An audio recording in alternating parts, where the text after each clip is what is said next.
Hi friends, வாங்க வணக்கம். எல்லோரும் எப்படி இருக்கீங்க? நல்லா இருக்கீங்களா? நம்ம இன்றைக்கி என்ன செய்ய போகிறோம்னா, நாங்கள் கிராமத்தில் சின்ன பிள்ளையாக இருக்கும்போது பல்பொடி என்ன பல்பொடி யூஸ் பண்ணோம் தெரியுங்களா? இந்த சாணி தான் பல்பொடி எங்களுக்கு சாம்பல்.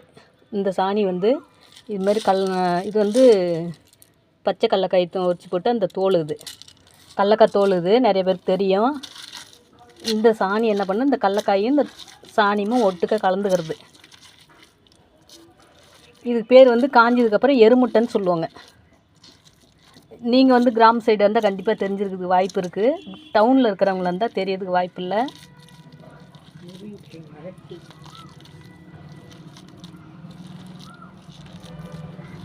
இது நல்லா பெரட்டி வீட்டுக்கு வீடு இதெல்லாம் சாக்கு மூட்டையில் நிறையா போட்டு வச்சுருப்பாங்க. சமைச்சிட்டு சாப்பாடு செஞ்சுட்டு குழம்புலாம் வச்சு முடிச்சுட்டு வெறும் அடுப்பாக நெருப்பு இருக்கும் அடுப்பில். அந்த நெருப்பில் ஒவ்வொன்று இது காஞ்ச பிறகு அந்த எருமுட்டை தூக்கி ஒவ்வொன்று போட்டு பால் குண்டான எடுத்து வச்சிட்டாங்கன்னா மாட்டு பால் நல்லா கொதிச்சு போய் கிடக்கும்.